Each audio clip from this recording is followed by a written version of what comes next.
ମାଗିଲି ସରସ୍ୱତୀ କି ମାଗିଲି ଟିକେ ଦେ ଟିକେ ଦେ ଟିକେ ଦେ। ସରସ୍ୱତୀ କହିଲା କ'ଣ ଦେବି? ଗୋଟେ ପଦ ଦଉଛି ନେ। ମୁଁ କହିଲି କ'ଣ? ନା କଳିଯୁଗ ପାଠ ଓଲଟାରେ ଧନ ମୂର୍ଖ ହୋଇବେ ପଣ୍ଡିତ। ଆଉ ଛୋଟ ଜାତି ରାଜନୀତି କରୁଥିବେ ଦେଖୁଥିବୁ ତୁ ହିମିତ।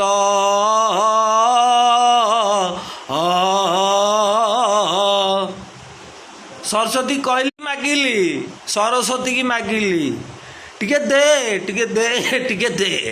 ସରସ୍ୱତୀ କହିଲା କ'ଣ ଦେବି? ଗୋଟେ ପଦ ଦଉଛି ନେ। ମୁଁ କହିଲି କ'ଣ? ନା କଳିଯୁଗ ପାଠ ଓଲଟାରେ ଧନ ମୂର୍ଖ ହୋଇବେ ପଣ୍ଡିତ।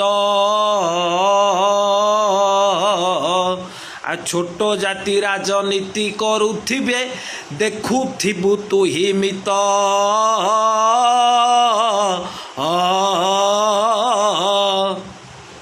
ସରସ୍ୱତୀ କହିଲେ